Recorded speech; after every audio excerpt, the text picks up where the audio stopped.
Hello students.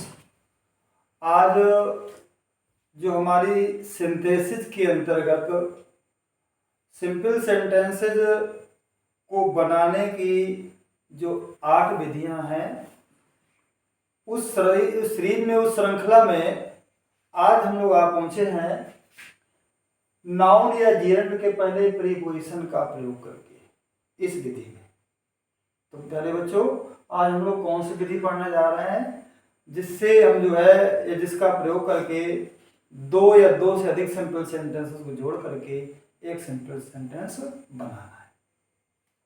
तो चलिए बिना कुछ देरी किए हुए आज का जो अपना टॉपिक है उसको आगे बढ़ाते हैं।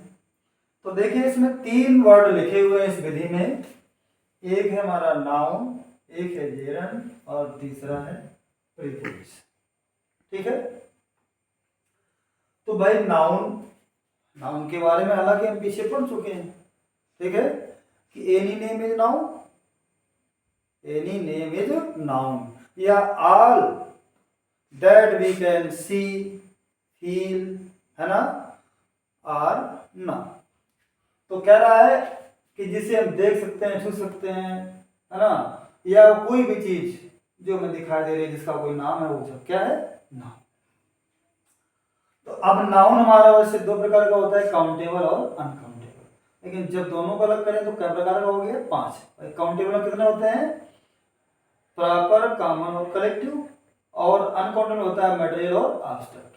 तो हमें जो है इस नाउन में केवल किसको पढ़ना है? एब्स्ट्रैक्ट नाउन को। हमें इसमें एब्स्ट्रैक्ट नाउन को पढ़ना है, बस इतना ध्यान रखना है आपको। अब एब्स्ट्रैक्ट नाउन क्या होता है? जो नाउन गुण, कार्य या अवस्था को बढ़ करते हैं, जो नाउन गुण, कार्य और अवस्था को बढ़ करते हैं, उन्हें हम एब्स्ट्रैक्ट नाउन कहते हैं। इन्हें ना देख सकते हैं, ना छू सकते हैं, ना खा सकते हैं, ना पी सकते हैं, केवल क्या कर सकते हैं? अनुभव कर सकते हैं। अब दूसरा वर्ड आया हमारा जेरंड। भाई जेरंड क्या होता है? जेरंड जो है इसे हम लोग वर्बल नाउन भी कहते हैं। क्या कहते हैं इसको हम लोग? Verbal noun. क्योंकि ये हमारा जो जेरंड है ये वर्ब तो है, लेकिन वर्ब के अतिरिक्त, है ना, वर्ब का काम ना करके वर्ब के अतिरिक्त किसका काम करता है? नाम का कार्य करता है। तो इसलिए इसको हम लोग क्या कहते हैं? Verbal noun. अब ये जो है वर्ब के फर्स्ट फॉर्म में आईएनजी जोड़ने से बनता है।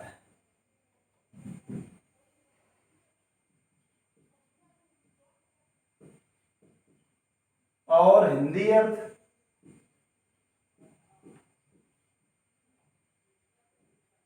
करने पर ना, ने, नी का भाव निकलता है। ये हो गया हमारा जेरंड। तो भाई जेरंड कैसे बनेगा? वर्ब के फर्स्ट फॉर्म में आएंगे होने से। और उसका हिंदी अर्थ क्या होगा? ये तो ना, ये तो नहीं, ये तो नहीं, नाउन का कार्य करेगा। तीसरा वर्ड है हमारा प्रीपोजिशन। प्रीपोजिशन ये बना है प्री प्लस पोजीशन। तो प्री मीन्स होता है पहले या पूर्व, और ये हो गया पोजीशन मतलब स्थान। तो क्या हो गया? प्री का मतलब है पहले और पोजीशन का मतलब है स्थान। तो जब कोई वर्ड किसी नाउन के पहले आकर के उसका संबंध किसी दूसरे नाउन से प्रकट करता है, उसे हम क्या कहते हैं? प्रीपोजिशन। बस समझ में आ गई? तो हमने अभी क्या क्या सीखा?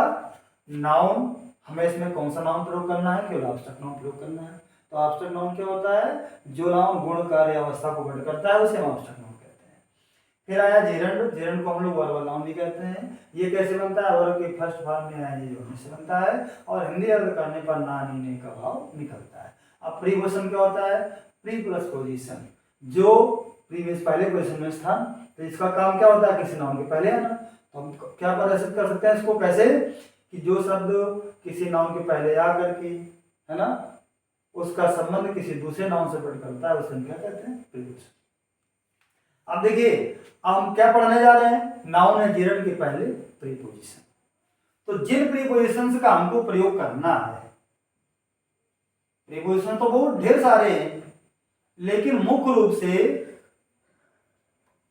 ठीक है, मुख्य रूप से जो प्रीपोजिशंस हमको प्रयोग में लाने हैं इस विधि में, वो कौन कौन से हमको पहले याद कर लेते हैं, उनको रख लेते हैं।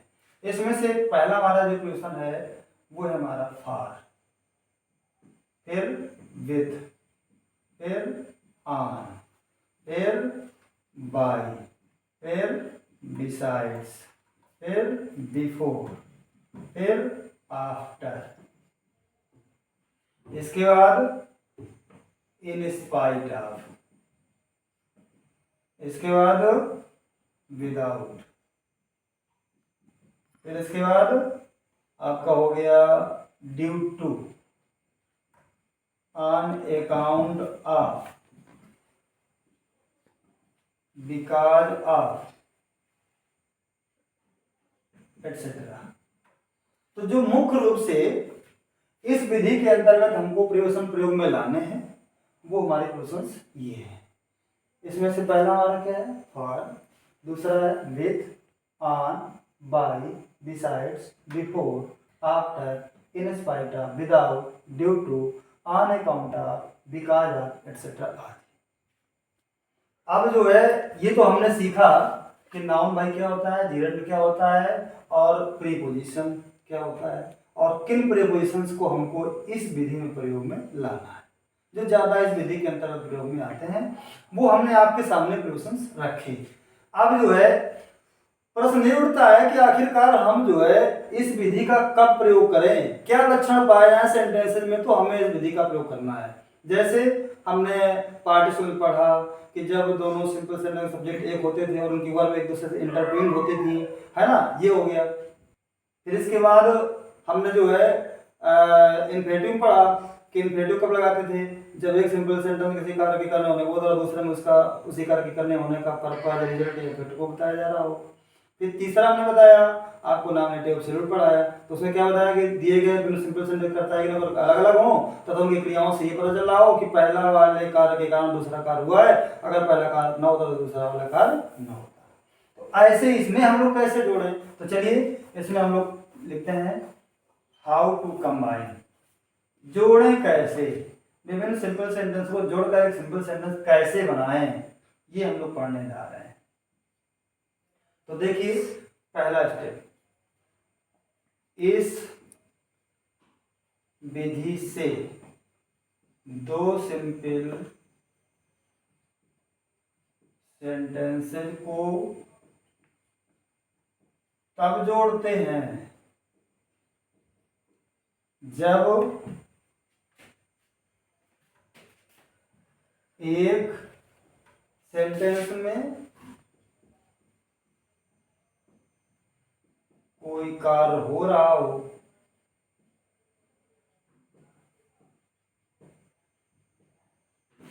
तथा दूसरे में उसी कार्य के करने या होने का कारण या साधन आदि को प्रकट किया जा रहा हो।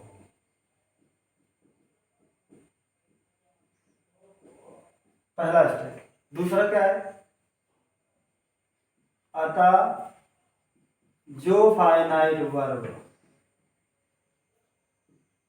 कारण या साधन को प्रकट करती है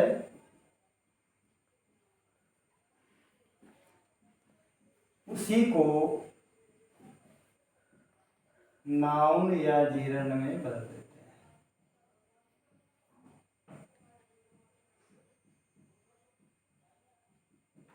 तथा उसी के पहले किसी उचित प्रीपोजिशन का प्रयोग कर देते हैं।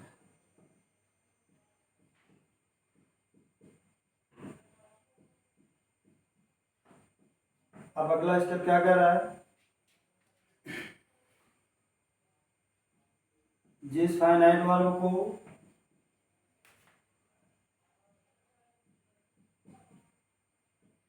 नाउन या जिरंड में बदलते हैं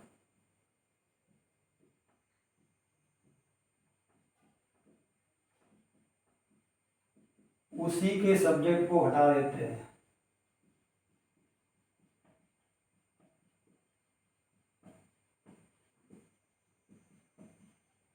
तथा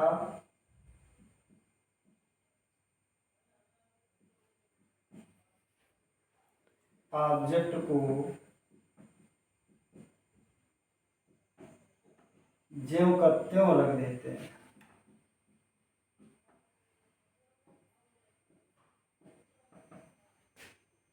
अगला पॉइंट है,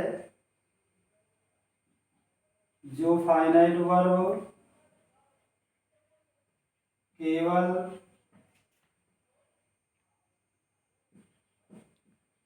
कार्य का करना या होना प्रकट करती है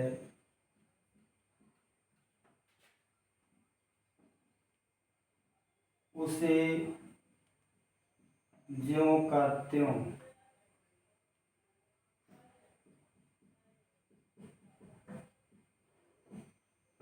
रख देते हैं। तो देखिए हमने क्या क्या पॉइंट रखा। ये जो पॉइंट है बहुत हमको याद रखने की भी आवश्यकता है। आप इनको जरूर नोट डाउन कर लें और इनको अच्छे ढंग से पढ़ें, तभी जाकर के आप समझ पाएंगे। तो हमने देख क्या लिखा है, इस विधि से दो सिंपल सेंटेंस को तब जोड़ते हैं जब एक सेंटेंस में कोई कार्य हो रहा हो तो दूसरे में उसी कार्य के करने या होने का या तो कारण बताया गया हो और या तो साधन। दो चीजें हमें ध्यान रखना है, या तो कारण बताया गया हो या तो साधन बताया गया हो। अतः जो फाइनाइट वर्ब, भाई दो सिंपल सेंटेंस, दो फाइनाइट वर्ब हो गए, तीन हो गए। तो जो फाइनाइट वर्ब कारण या साधन को प्रकट करती है उसी को हम नाउन या जिरंड में बदलते हैं। जो फाइनाइट वर्ब कारण या साधन को प्रकट करती है उसी को हम नाउन या जिरंड में बदलते हैं तथा उसी के पहले किसी उचित प्रीपोजिशन का प्रयोग कर देते हैं। उचित मतलब भाव के अनुसार, संदर्भ के अनुसार, क्या उसका सेंस है, क्या आशय है, उसका से प्रीपोजिशन लगा देंगे। आगे क्या कर रहा है, अब जिस फाइनाइट वर्ब को नाउन या जिरंड में बदलते हैं उसी के सब्जेक्ट को हटा देते हैं। जिस जो है फाइनाइट वर्ब को नाउन या जिरंड में बदलेंगे उसी के सब्जेक्ट को हटा देंगे तथा ऑब्जेक्ट को ज्यों को त्यों रख देंगे। अब जो फाइनाइट वर्ब केवल कार्य का करना या होना ही प्रकट करती है, अगर कारण साधन वाली को तो हमने नाउन या जिरंड बदल दिया। अब इसके बाद जो फाइनाइट वर्ब बची वो जो कि केवल क्या बता रहे थे, कोई कार्य के करने या होने को, उसे हमें ज्यों को त्यों रखना है अर्थात उसको फाइनाइट ही बना करके रखना है। अब जो है हम इस विधि को समझने के लिए बारी बारी से और एग्जाम्पल समझते हैं। अब हम लोग बारी बारी से क्या करेंगे कि प्रीपोजिशंस को जो है एग्जाम्पल से समझने का प्रयास करेंगे। तो पहला जैसा हमने प्रश्न लिखा हुआ था फार, तो भाई फार का जो है हम लोग सामान्यतया के लिए के अर्थ में प्रयोग करते हैं। किस अर्थ में करते हैं? के लिए। लेकिन और जो इसका प्रयोग कहाँ होता है? काकी के लिए। जैसे इसका चूंकि हम लोग इसमें प्रयोग करने जा रहे हैं साधन के अर्थ में, साधन के अर्थ में जब इसका प्रयोग करेंगे तो जहां पर धन संबंधी हम साधन प्रयोग करें तो वहां पर हम किसका प्रयोग करेंगे? फार का, जिसको हम एग्जाम्पल के द्वारा समझते हैं। जैसे ही bought a book, he gave 100 rupees for it। हमने क्या रखा कि उसने जो है एक पुस्तक खरीदी। फिर दूसरा ने रखा he gave 100 rupees for it, उसने उसके लिए, ठीक है ना, या उसके बदले में कितने रुपए दिए भाई? 100 रुपए। तो हमने देखो बताया कैसे समझना आगे विधि लगेगी। कह रहा एक सिंपल सेंटेंस में किसी काम के करने या होने का बोध हो रहा है, तो भाई उसने क्या काम किया? खरीदने का काम किया, ये कर हुआ। अब देखें दूसरे में अगर इसी कार्य के करने या होने का या तो कारण बताया जाए और या तो साधन बताया जाए। तो अब देखिए भाई उसने 100 रुपए इसके बदले दिए, मतलब खरीदने में उसने कौन सा साधन अपनाया भाई, रुपयों का, पैसों का। तो पैसे का जहां साधन हो वहां हमें क्या लगाना है, फॉर। तो चलिए बनाते हैं, कैसे बनाएंगे। अब जो फाइनाइट और हमारा कारण साधन प्रकट कर रही है उसी को हम जो है काहे में बदल देंगे, या तो नाउन में या तो जेरंड में, और उसी के पहले हमें क्या लगाना होगा, फॉर। तो हम इसको कैसे बना देंगे, he bought a book for. अब ये ऑलरेडी हमारा क्या है, नाउन तो है, तो ये क्या हो जाएगा, फॉर 100 रुपीज। दूसरा प्रश्न हमारा क्या था, विथ। अब भाई विथ का अर्थ क्या होता है, साथ सहित समेत। 3 शब्द में लगता है, किसमें किसमें, साथ सहित और समेत। जैसे ही इज इल, वह बीमार है, ही हैड हाई फीवर, उसे तेज बुखार है। तो भाई उसकी वो बीमार है, बीमार होने का कारण क्या है, तेज बुखार होना। तो बुखार साथ में सम्मिलित है ना, जुड़ा हुआ है ना। तो यहां पर हम कौन सा प्रश्न लगाएंगे, विथ। तो क्या हो जाएगा, he is ill with high fever. तो यहाँ पर फीवर हमारा क्या बन गया, नाउन। ठीक, अब नाउन के पहले एडजेक्टिव है और ये लगा हमारा प्रीपोजिशन। अब विथ के बाद फिर आता है ऑन। तो ऑन का वैसे तो अर्थ होता है पर, ठीक है ना, लेकिन उस अर्थ हम प्रयोग नहीं कर रहे हैं, हम प्रयोग कर रहे हैं कारण है साधन में। तो देखिए कुछ ऐसी वर्ब्स हैं जिनके पहले हम ऑन का प्रयोग करते हैं, जैसे सी हो गया, सी देखना, हियर सुनना, और रीच पहुंचना, हियर सी और रीच। इनके पहले हमें क्या करना है, प्रीपोजिशन ऑन का प्रयोग करना है। जैसे his wife death, sorry his wife died, he heard the news, he fainted. अब देखिए उसकी पत्नी मर गई, उसने खबर सुनी, वो बेहोश हो गया। तो भाई वो बेहोश हुआ, कारण क्या था, उसकी पत्नी मरी। इस पत्नी मरी है ना, और उसमें कौन सा कारण हुआ जो उसको एक खबर मिली, बेहोश हो गया, तो वो है सुनना। ये सुना तब ये जो ऐसा हुआ, ठीक है ना। तो ये सब होने का कारण क्या है, सुनना। ना वो सुनता, ना उसको पता चलता, ना वो बेहोश होता। तो भाई ये कारण है। अभी कौन सी वर्ब आई, हियर, इसको हम जीवन में नाम बदलेंगे, उसके पहले जो सब्जेक्ट को हटाना है, तो क्या हो जाएगा, हियर। हियर इसमें हम क्या जोड़े तो बनेगा, आईने जोड़ दिया। अब इसके पहले क्या लगाया, ऑन। अब क्या हो जाएगा, क्या सुनी, द न्यूज। न्यूज क्या है कि है, उसकी पत्नी की मरने की। तो भाई अभी एक फाइनल ऑर्डर ये है, एक फाइनल ऑर्डर ये है, हमें एक तो रखना है, तो इसको भी हम लोग नाम फाइनल में चेंज करें, नाम बदलें। तो इसका नाम क्या हो जाएगा, डाई का डेथ। डाई क्या हो जाएगा, डेथ। तो डेथ के पहले क्या है, मृत्यु की खबर, का की खबर निकल रहा है, तो का के लिखा लगेंगे ऑफ। तो क्या हो जाएगा, on hearing the news of his wives death. हो गए, जो 2 फाइनाइट और थी उनको हमने नाम देना चेंज कर दिया। अब तीसरी जो बची, जो सबसे लास्ट में कार हुआ, उसको हम जोड़ते कर दें। अगला अगला हमारा प्रीपोजिशन है बाई। वैसे बाई होता है केवल, पैसे वाले प्रयोग करते हैं, और साधन में भी, जैसे सी sales balloons, she earns her living.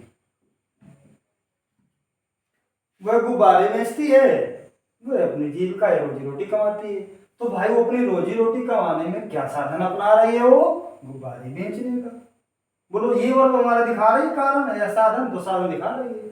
चार दिखा रही है, तो हम क्या करें, इसको जीरो में बदल दें, और जीरो बदल करके उसके बाद ऑपरेशन लगा दें। तो फिर क्या लगा operation, by selling balloons she earns her living. इसके बाद फिर आया बिफोर।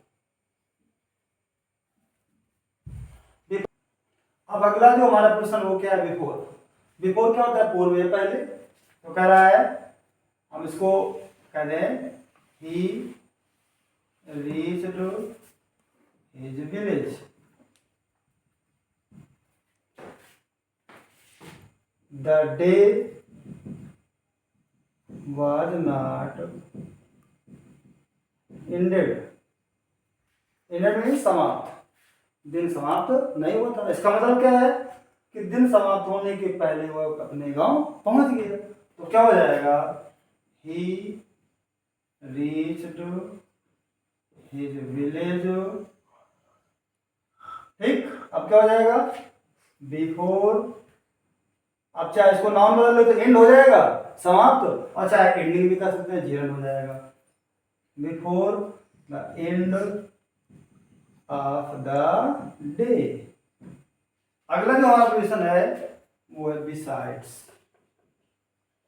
बिसाइड्स क्या होता है, के अतिरिक्त। जब एक वस्तु के अलावा दूसरी वस्तु का प्रयोग किया जाए तो वहां पर हम किसका प्रयोग करते हैं, बिसाइड्स। जैसे ही बॉट एन अम्ब्रेला, उसने एक छाता खरीदा। He bought also a watch, उसने एक घड़ी भी खरीदी। तो भाई इसने ये भी किया और ये भी किया। तो हम यूं कह सकते हैं कि बिसाइड्स बाइंग एन अम्ब्रेला। ठीक, दूसरा भाग जो कहते हैं, जो फाइनल वर्ड के लोग फाइनल वर्ड ही है, बट अ वॉच। अब ऑल्सो उनको हटा देना है यहाँ। अब इसी तरह से जितने प्रश्न है ऐसे आपको प्रयोग में लाना है। और एक दो एग्जांपल देख लेते हैं। जैसे कह रहा है विदाउट। विदाउट क्या होता है, के बिना। विदाउट क्या होता है, के बिना। जैसे के बिना के अर्थ में यू हेल्प्ड मी, तुमने मेरी मदद की। तुमने मेरी मदद की। आई वुड हैव ड्राउन, मैं डूब गया होता। तो मैं डूब गया होता तुम्हारी मदद के बिना, ये तो हो गया। तो क्या हो जाएगा, इसको हम पहले ले आए तो ये हो जाएगा आई वुड हैव ड्राउन्ड विदाउट। अब इसको बना दो नाउन, तो ये हो रहा पॉजेसिव फॉर्म हो गया। तो विदाउट योर हेल्प। अगला इसके बाद अब हम प्रयोग कर लें इन spite of. In spite of क्या होता है, के बावजूद। ठीक है, तो कह रहा है कि इन स्पाइट ऑफ कैसा संप्रयोग करता है, विरोधात्मक। जब एक का दूसरे का उल्टा हो जाए, एक में दूसरा उसका परिणाम उल्टा हो जाए, तो वहां पर स्पाइट ऑफ। जैसे